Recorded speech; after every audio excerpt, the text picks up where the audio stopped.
What up, y'all? We are here for our midweek alchemy message. We are taking a look into our spiritual process and sort of unpacking how we're approaching the lessons this week.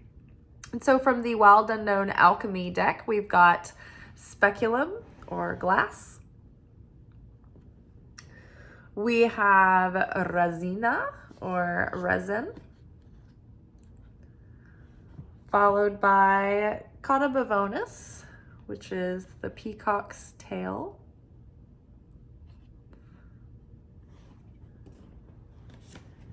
And then under speculum glass, we've got Three of Wands. Underneath resin, we've got Temperance. And underneath peacock's tail, we've got Nine of Pentacles. So very clear and interesting and straightforward message. I really love it. It's really, it feels just continuous from the other messages that we've been having recently, which are I feel like this channel really has a lot of continuity. Our readings aren't all over the place. They're not like about this thing one day and that thing the next. Our intention here is to keep in touch with our soul and look inward and feel where the soul is leading us. And it's my hope that I don't tell you what to do or what to think about what choice you should make. What I'm hoping that we are doing here together is that we're all sharpening our tools, our intuition, our understanding of ourselves and the context of what's happening in our lives around us and why, what the purpose is, And so I think that we learn how to navigate the path better together instead of maybe like learning or being told, oh, this thing's going to happen and it's going to play out like this and this is what you should do. That's not really. I think that the purpose of this channel is for us all to help learn how to navigate the path the best that we can for ourselves and to build our own relationship with God, with Source, with Creator, with the light. And at the same time, build our relationship with ourselves. And then by doing that, it's like all of a sudden, as a byproduct, we have more clarity and direction with our manifestations and our goals. We have, healthier relationships. We can make better choices and decisions within and about our relationships, et cetera, et cetera. So, when we have these readings, it's never fully determined. Even astrology, the point of astrology and your natal chart is not to tell you this is this is it. This is the hand that you're dealt and that's how it's going to be. You're basically told, okay, look, your natal chart, this is fate. This is the hand you've been dealt, but this doesn't have to be your story. If you don't do anything, if you don't do any spiritual work, if you don't try to transform, you don't try to change, you just let life take you where it does, then fate is what you will have. That is the life that you will live out. That's the script that you will be living. Destiny is the script that you choose for yourself. The destiny is like the life that you live, and it's always in a state of becoming. Because as we do the work, as we make the sacrifices, as we do the transmutation of our ego, as we do that spiritual healing, every time we break away a little bit of darkness and transmute that to light, our destiny shifts just a little bit. Tomorrow's episode has some rewrites and some things that may have played out in a lesser desirable way maybe have shifted and more opportunity opens up. So we're always building life day by day, and we don't have to accept our fate. We can look at our natal chart and learn about our astrological tendencies, and we can use that as like a workbook. Hey, what can I improve upon? Where do I have Achilles heels and blind spots? Where can I strengthen those? How can I use my strengths and talents in order, in the best ways. So with speculum glass and 3 of wands, this is like, the messages this week have all been pointing in this direction, from our weekly energy oracle forecast to the anchor message Monday, even our manifestation message yesterday. It's like we're getting so much clarity and perspective, and the way that we're seeing things is really changing. And it's because we're coming out of this metamorphosis that we've been in, for the last couple of years, but slowly but surely, it's like things that have been changing inside of us. Our perspectives, our thought patterns, our emotions, we've been healing our nervous systems, and we've been healing our trauma responses. We've been healing our attachment styles. We've been healing our self-worth. We've been, bringing into light unconscious and limiting beliefs. And so we've been doing so much of this work, and little by little, it's been making these incremental changes, but it's all of a sudden that, wow, everything's starting to become so clear. We're getting so much more clarity. And with all of that emotional baggage offloaded, with all this extra space and expanse within us, it's like we're finally starting to open up to new possibilities. And so our vision, our dreams, all of it is becoming so much more clear, and it's really crystallizing. But also, the next steps that we are feeling led to take, that's all becoming a little bit more clear too. We're getting clarity about, like, what are our next steps forward? What is the plan of action in order to get me from point A to point B? I'm ready to leave my comfort zone. We're ready to step into this next new cycle, this up level, and it's happening. And so it's like, oh wow, we're starting to see things so much more clearly.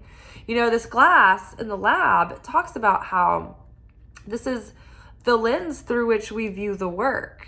And so what color is the lens that you're looking through life at? Is it, are you looking through rose-colored lenses? Are things, getting skewed in that way? Are we romanticizing? Are we, being nostalgic? Are we like holding things up higher than they are, or seeing things as better than they are? Do we have, a dirty lens?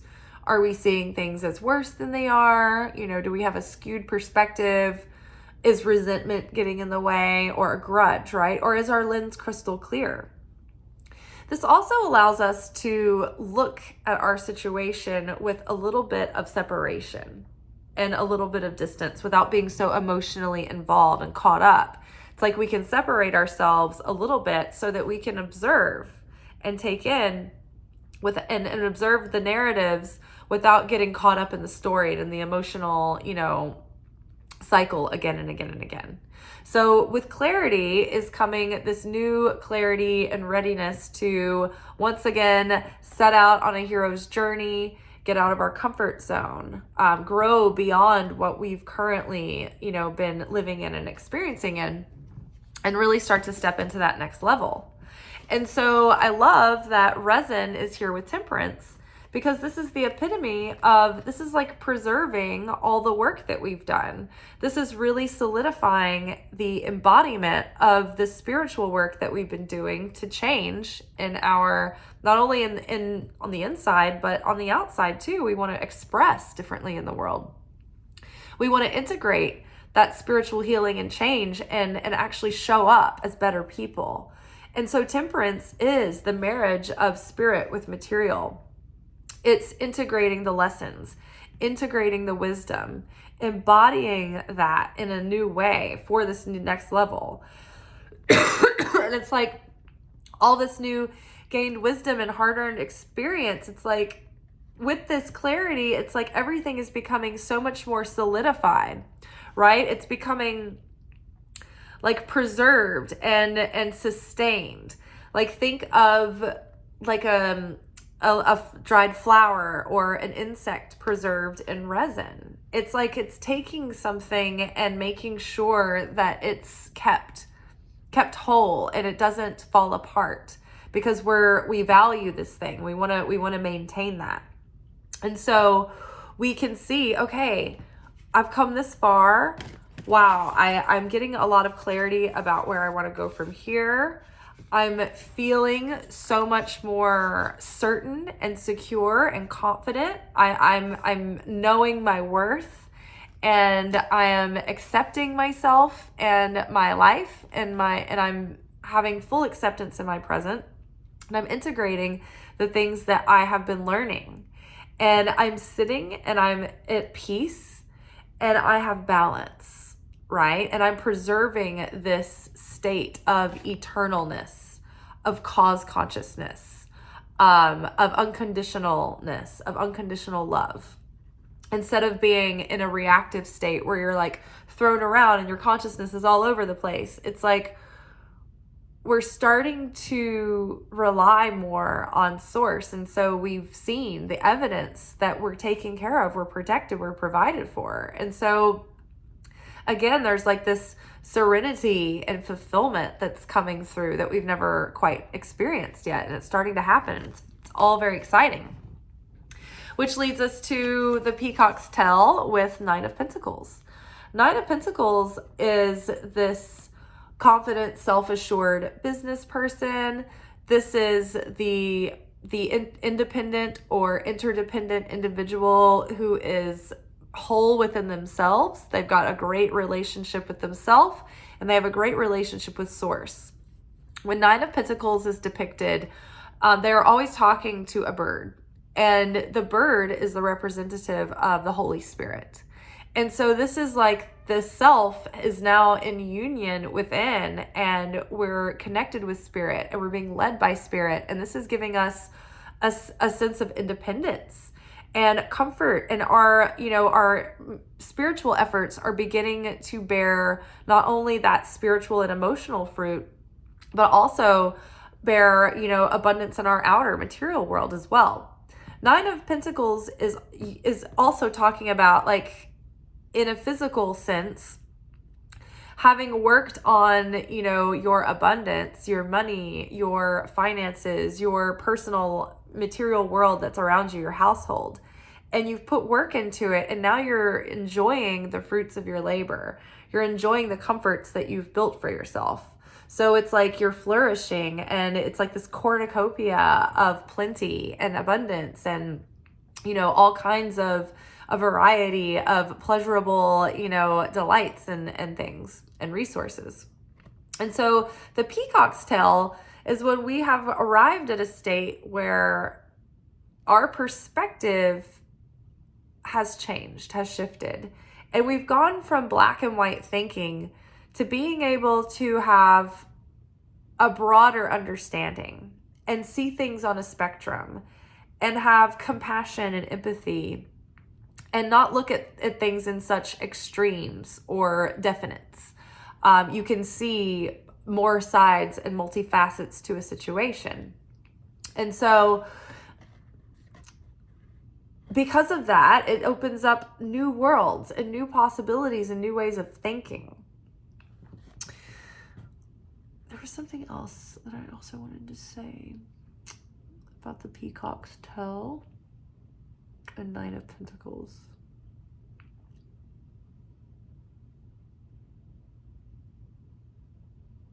Well, it's just tying back to, we're seeing things in a new way. We're approaching life differently. And I think that because we've shifted our perspective and our consciousness so much, it's like the consciousness is the seed level from which we create from. So if we're broadening our minds and opening our minds and broadening our perspective and opening up, what we're able to accept, it's like we're able to accept fully life's terms and navigate them with grace.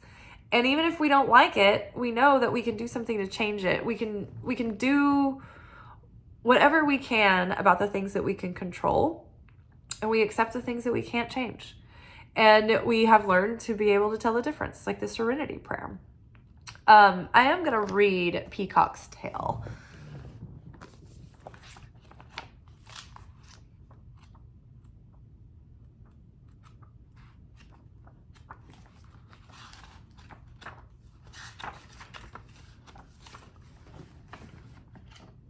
this marked, and it just keep losing the bookmark for this.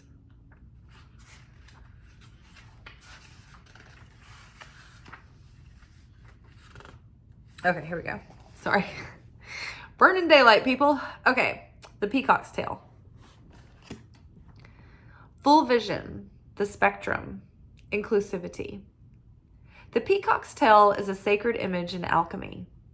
The mesmerizing display of tail feathers opens to mark the alchemist having shifted from a single to multi-perspective. And again, like signaling the alchemist's shift. I feel like this is signaling this like moment where it's like we're turning through like the rotating doors. It's like we're going into this next level. We're becoming the embodiment. This is a great achievement. The alchemist has opened 1,000 sets of eyes instead of one. They've discarded black and white thinking and allowed the full spectrum of colors, nuances, and solutions to come into the fold. I think it's interesting too, because as a mystic, we kind of have to be able to hold a paradox at any given time. You know, there's suffering and joy happening all at once, you know, just as one example. But there's so many paradoxes that we have to be able to accept to be able to hold the consciousness of a higher level of understanding, of awareness, of insight. The deeper you get, the more far out it gets. And the deeper you get spiritually, it's like there's so many things that feel like they should be paradoxes. And it feels like, you know, it's like people who are super material and literal, they cannot handle a paradox. They're like, well, that's not right. You know, that counteracts that. But it's like, it's the less material you get, you're like, no, I can see how this and that can be true at the same time. So holding that paradox. They've discarded black and white thinking and allowed the full spectrum of colors, nuances, and solutions to come into the fold. Creative solutions to complex social and political polarities can be found in this sacred space. The force field of possibilities has opened, and the alchemist has entered a new paradigm, belonging to multiplicity, dimensionality, and inclusion. Utilize this perspective for positive change while it lasts. When falling back into black and white thinking, as any alchemist will do, envision the splendor of the peacock's tail. Each feather contains a shimmering universe of possibility. Watch the movie The Wizard of Oz to ponder 1,000 eyes. Notice the palette of the cards. Are they black and white, or are they leaning toward certain color? There is wisdom to be gleaned from the colors in the message. Bring as much color in as you can today. Experiment. Use it as a therapeutic means of expression and a way to loosen up rigid thoughts.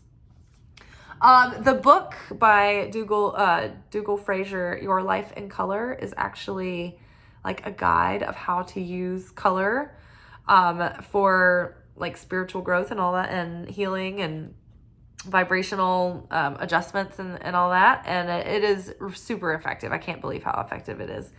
But I did notice that the colors in our reading, that we have like a beautiful multicolored reading, but there's also a theme of that black and white thinking. And it's like the black and white thinking is fading into the background. This was our first card. We had more black and white thinking, but now it's like we're really focusing in on the beauty of the multicolored, a wider perspective, a wider range of view. Then, as resin, as we're solidifying all of the spiritual growth, the black and white thinking is replaced by this bronze, this copper, this earthy color. The magenta here is spirituality and passion and intense vitality and emotion. And then we've got the peacock's tail with the whole spectrum, the whole spectrum of the rainbow. the unity of the light. The light of the Creator in its wholeness contains all the light. And when the light of the Creator is shown through a prism, the light is separated into its different frequencies. And that's like the tree of life. When we study that glyph, it's like all those dimensions of reality, the dimensions of the Godhead. It's like each one of these rays is a different aspect of the Creator. It's a different frequency. We've got this repetition of color here with the hat, with the cornucopia, with all the fruits, with all of the riches and the nourishment, right? And then there's the blue here. And the blue is a color of healing, of peace, of serenity, of communication. So communication from spirit, right? And it's not just blue. There's like this aqua, teal, sort of turquoise blue. And according to Dougal Fraser, turquoise, teal, those like kind of colors, they're connected with the energy of forgiveness, right? So it's like forgiving the past and reconciling those parts within ourselves, communicating with spirit, and then being able to communicate our truth with more clarity and confidence and perspective into the world. All right, y'all, I am burnt toast. I am tired and I am hungies. So I am going to end this video, and I will see y'all tomorrow for Thirsty Thursday, our romance oracle reading for the week. Until then, enchanté, mon chers. Ciao.